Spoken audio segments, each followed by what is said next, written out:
Damien Green's departure before Christmas means that some changes do have to be made, and I will be making some changes. But much though you would love me to talk about the reshuffle in detail here on the BBC, I'm afraid I won't be doing that. But can you at least tell us, is it going to be quite soon? It will be soon, yes. All right, we've got that at least. Can I ask you about one of the big stories around at the moment, the black cab taxi rapist John Warboy's release? Do you understand why so many people up and down the country are outraged about this?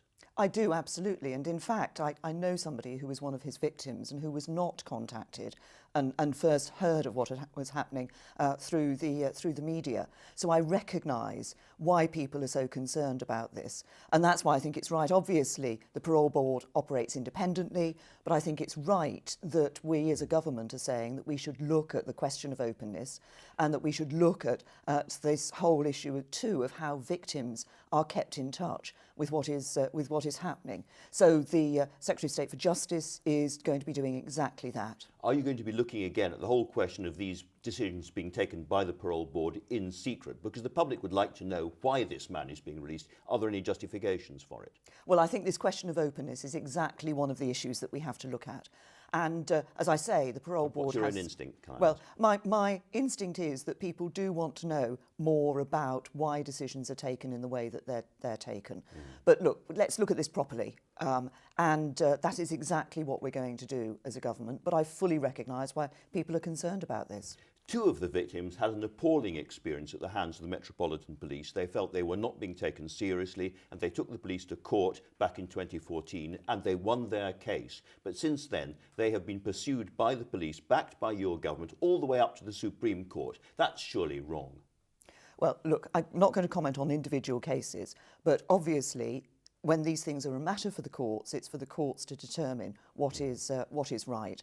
I think what's important is when we look at issues of this sort in the round, we want to ensure that victims feel confident enough to come forward so that they feel confident that the police will take action and confident that they will get justice. But these victims have been mocked and mistreated. You're always on the side of the victims. In this case, given what they've been through, given they're now at the Supreme Court, isn't it right just simply to drop the case and let them get on with their lives? Well, look, this is an issue that is before the courts, Andrew, but what I recognise is the importance, and this is why you say I've talked about victims in the past, and absolutely, because I think these sorts of issues, these sorts of crimes that are being committed are ones where all too often people have not felt able to come forward because they've been concerned about whether or not they would get justice.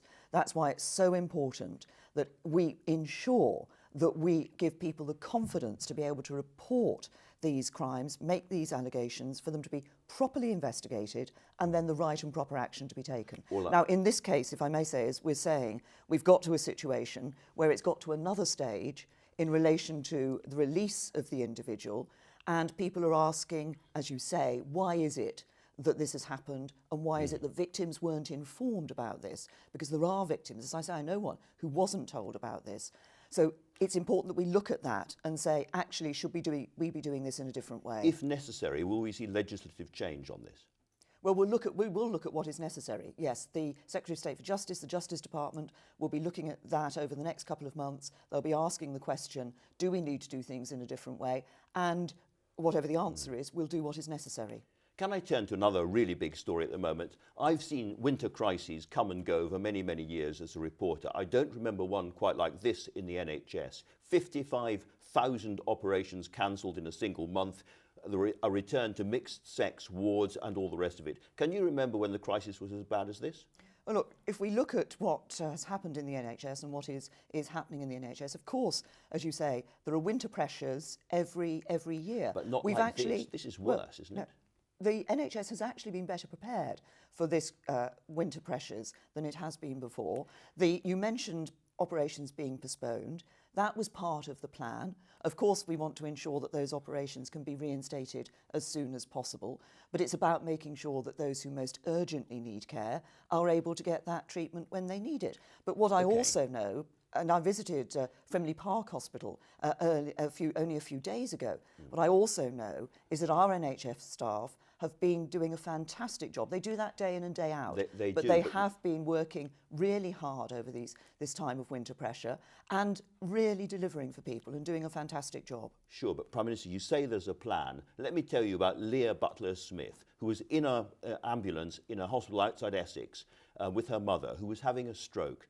They were in the ambulance for an hour, and they then went into the hospital for a further 4 hours before they saw a doctor. Her mother was going in and out of consciousness. If I'd been waiting for 5 hours before I'd seen a doctor after my stroke, I would not be here talking to you. This is about life and death, and up and down the country, people are having horrendous experiences of the NHS. Whether you say there's a plan or not, there is a real problem. What would you say to Leah Butler-Smith and her mother?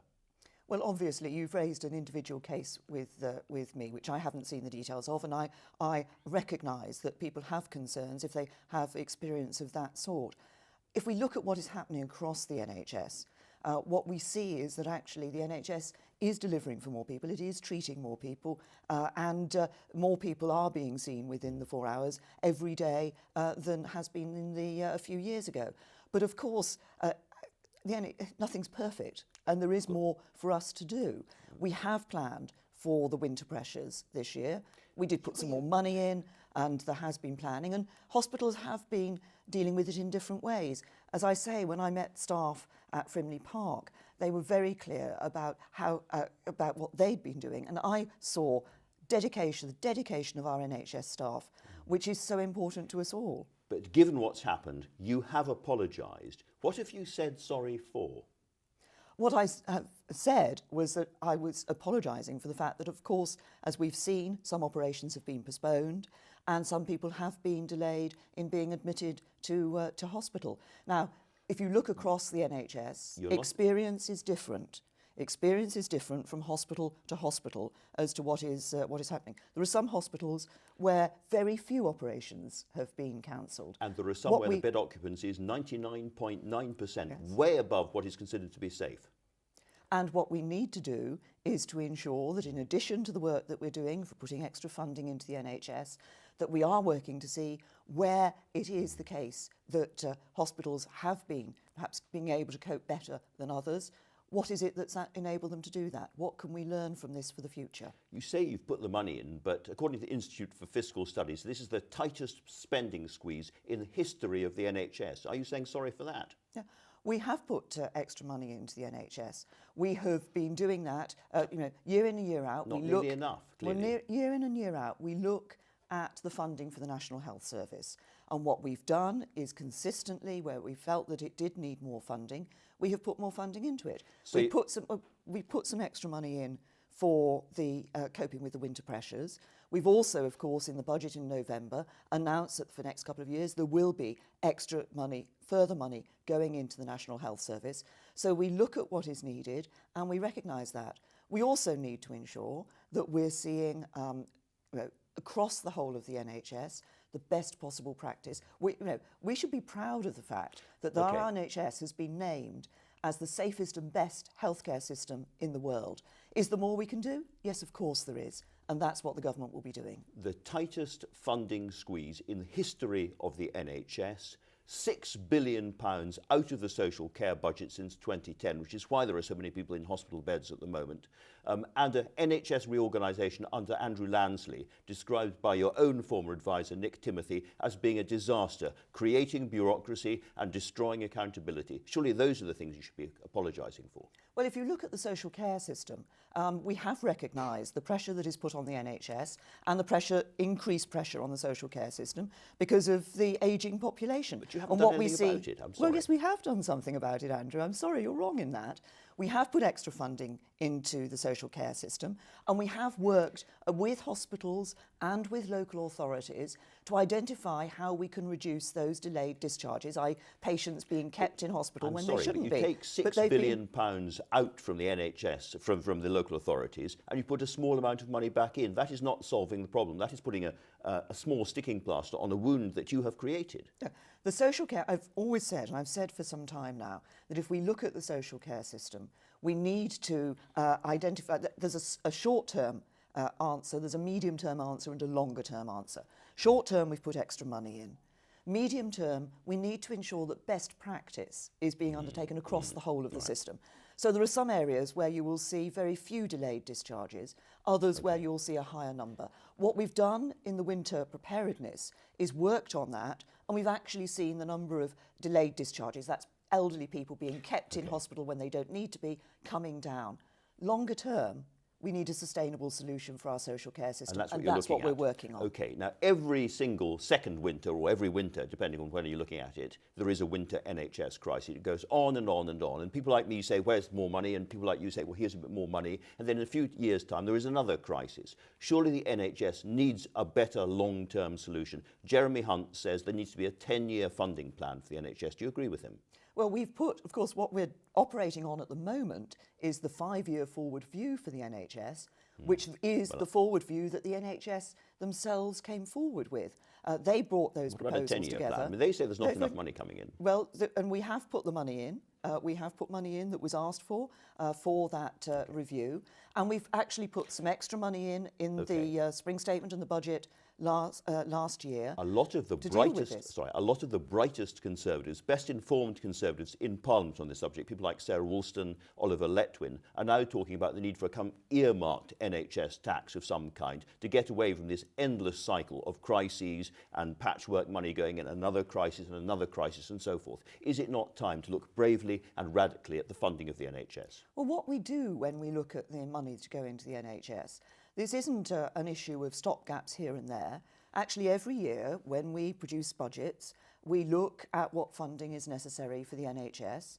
We look at what changes need to be made to ensure that money is being spent as effectively as possible. Some really interesting innovations being introduced. That's quite a long way of saying no, isn't it? It's quite but there's quite a lot of innovation. You keep talking about the money, but actually what you also need to look at is how the NHS works, how it operates.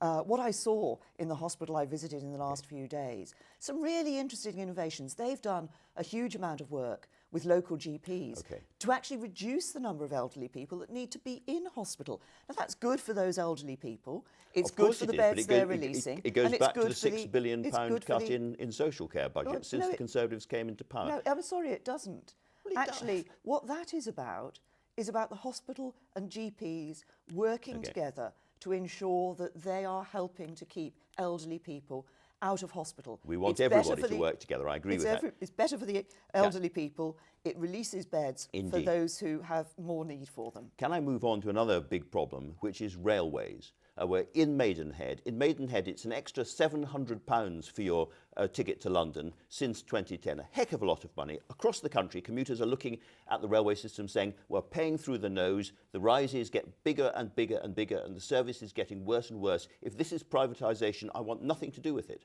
Well, what we've seen on the railways, of course, is that the regulated fares are kept, the rises in the regulated fares are kept to inflation. For every pound that somebody pays on a ticket in the railways, 97p of that goes back into investment in the railways. We saw between, since privatisation, usage of the railways has doubled, and we have seen the biggest investments in Victorian times in our railways. I want to see, a lot of people rely on our railways. We want to see good service on our railways, but that does mean that investment is needed. Meanwhile, lots of people are, as I say, paying through the nose, 5.5% increases. They have got there's nothing they can do about it. They are a captive audience. They have to pay that money. But if you are running one of the big companies, running the railways, if you're Richard Branson or Brian Souter at Stagecoach, and you sign a solemn pledge, which means that you're going to pay £3.3 billion to the British taxpayer in return for running a franchise, and things don't go as you hope, you can go back to your government and renegotiate and get away with it. It's one law for the people who are actually paying for the tickets and another people running the services. No, we're still seeing, though, that we're still seeing money being paid into the government, what we see, as I say, is on our railways. If you say that, can you give us a guarantee that the British taxpayer is going to get that £3.3 billion from Stagecoach and Virgin for the East Coast line?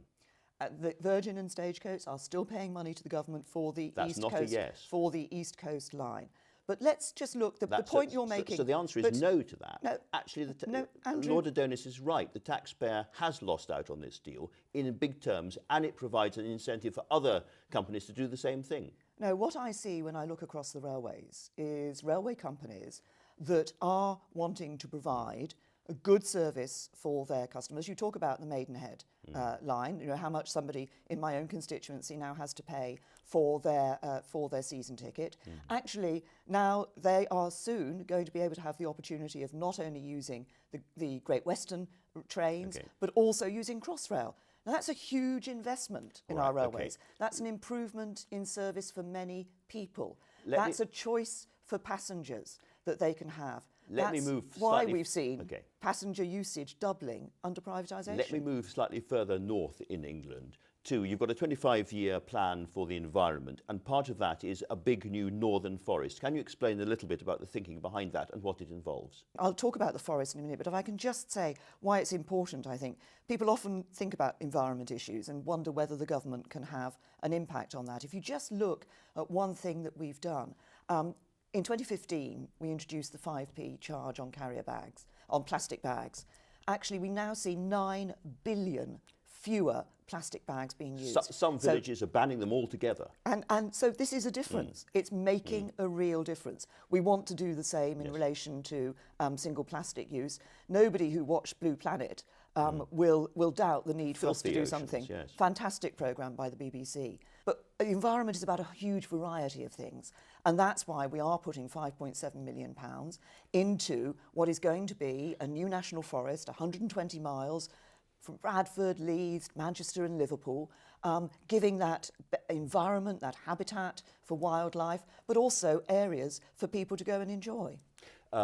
You say this is going to happen. Are we sure these trees are actually going to be planted? Because the Conservatives offered or said they were going to plant 11 million trees in the manifesto, and they haven't been planted. Well, we're putting money in, and this national forest, we will be developing that. We will be ensuring. It's going to take time to plant the millions of trees that will be needed in order to develop this national forest. So this is not a short-term thing that's going to happen, but the commitment is there. You pride yourself on being somebody that understands the countryside, and you've always been a staunch supporter of fox hunting, and you have promised a free vote on returning fox hunting to the country during this Parliament. Have you changed your mind? Well, I've not changed my personal view. I've never fox hunted, as it happens. But you if you look back, fox hunting. But if you look at, I've not changed my view on that. But if I look back at what the messages that we got from the election, one of the clear messages we got was a number of areas in which people were concerned about what we were proposing. So just as we've looked at issues on school funding, on tuition fees, on housing, and we're taking forward approaches in relation to that, on this issue of fox hunting, what I can say is that there won't be a vote during this Parliament. This sounds, if I may say so, Prime Minister, just a little bit cynical. If I was a fox hunter, I'd think, here is somebody who supports fox hunting, who said they were going to bring fox hunting back, and because you've looked at the numbers when it comes to the election, you're going to go back on your word. Now, as I've said, my own view hasn't changed, but as Prime Minister, my job isn't just about what I think about something, it's actually about looking at what the view of the country is. I think there was a clear message about that, and that's why I say there won't be a vote on fox hunting during this Parliament. Let's move on to Brexit. Do you think we're going to get a deal this year? Well, I think what we saw at the end of last year with the sufficient progress on the first stage of negotiations was a real spirit of cooperation between the UK and Europe, wanting to ensure that we get a deal that is in everybody's best interests. So the timetable that we've now got going forward, of course, with that date of 29th of March 2019, when we'll be leaving the European Union, the first stage in that will be looking in more detail at the implementation period. It was important for business and for business confidence that there's agreement that period should take place. We now have to look at the detail of that and the expectation, and everybody's working to have that detail by the end of March in 2018. Which really means getting a deal this year. It then means the work on the withdrawal agreement before the end of the year, and I've been very clear that by the time we leave the European Union, we want to have agreed what the future relationship between us and the European Union is going to be. Do you think that MPs are going to get a vote on our future relationship with the EU in Parliament this year? There will certainly be a meaningful vote. There's going to be lots of votes for MPs on different aspects. But the big one, I mean. On different aspects of this. And of course, crucially, what the first thing that, if you like, in timetable terms, that MPs will be looking at is the detail of the withdrawal agreement. We've said to MPs they will have a vote on that. We will also, of course, be then voting on the legislation necessary to bring both the withdrawal agreement and the implementation period into place. Well, the intention is that, and Michel Barnier himself has said, he wants that agreed by October of this year, so that can then go to the European Parliament, which has to look at it. And we've said we want our Parliament to vote before the European Parliament does. When you're asked about our eventual relationship, you have a sort of series of formulas you use. You say it's going to be a very good relationship, it's going to be bespoke and so forth, which doesn't really mean a lot to people. When I asked David Davis about it, he said he wanted Canada plus, plus, plus. What does that mean? Well, it means that what we want is our own free trade agreement with the European Union. Now, we start off from a different position from other countries who start negotiating, and from Canada. Canada didn't have a relationship with the EU that we have because we operate on the same basis at the moment. 80% of our economy is service-based, particularly financial services. So would it be a Canada plus a special deal for the city? Would that be the kind of deal that would appeal to you? Well, it would be a free trade agreement which we want to cover both goods and services. And what I want to do is to ensure that as we look at the Brexit deal going forward, it's important that we recognise why people voted to leave the European Union here in the UK. Some of that was about free movement and an end to free movement. Some of it actually was about the issue of the jurisdiction of the European Court of Justice and people wanting control. But at the same time, I think people still want to have a good economic relationship with the European Union. So we want as frictionless and tariff-free a trading relationship with the European Union as possible. And that's what we mean when we talk about having a free trade agreement, which isn't modelled on somebody else's agreement, but is actually the right one for the UK. Staying briefly with foreign affairs, you've seen a lot of Donald Trump one way or another. Child or stable genius? I do. Obviously, I've worked with President Trump on a number of issues, as we continue to work with the United States on a number of issues.